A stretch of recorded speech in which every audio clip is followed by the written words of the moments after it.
modern systems gives us new opportunities to manage properties in the most efficient way.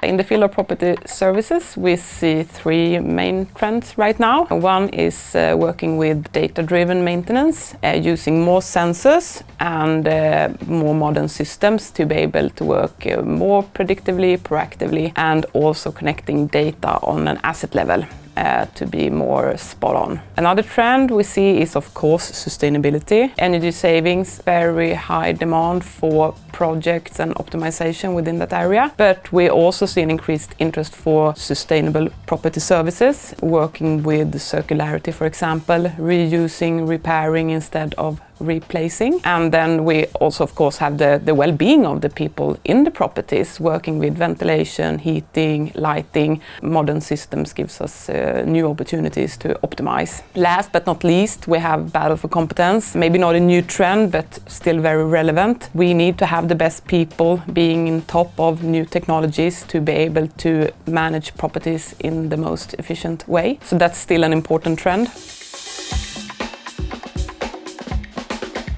Well, I think general advice would be not to try to do everything at the same time, but also not wait for the perfect solution to come. Start testing. Try with proof of concepts, pilots, projects in a smaller scale so that you sort of get going with things and then you can develop over time. Talking about data-driven maintenance, we see a trend going from frequency-based contracts to more value-based contracts where it's the output or value created that is more important than maybe a number of rounds. And that would give service providers within the field of property new opportunities to optimize the deliveries, make them more efficient, which will also lower the total cost of ownerships for the clients. When it comes to the sustainability area, very challenging to navigate, of course, because it's a huge area. And I'd say also here it's crucial to have valid data to sort of know your current state and then to be able to set a roadmap from there to your targets. And one advice there would be to use experts within the field to make sure you get the right data and sort of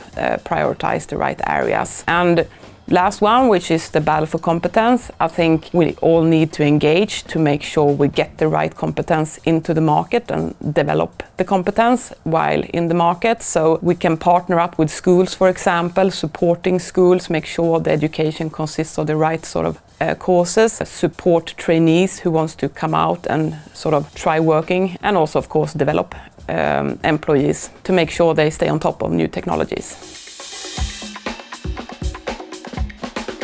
Well, from a personal point of view, I think it's really exciting and gives meaning to be within an area where we can make a difference on the environment. The property sector stands for a fairly large share of CO2 emissions, and by using new technologies, establishing new ways of working, we can actually make a difference here. Another thing that gives me energy is the thought of optimizing by using data. I like the thought of creating the perfect delivery, and by that also lowering the cost for our clients. So the whole trend with data-driven maintenance I find very interesting and inspiring.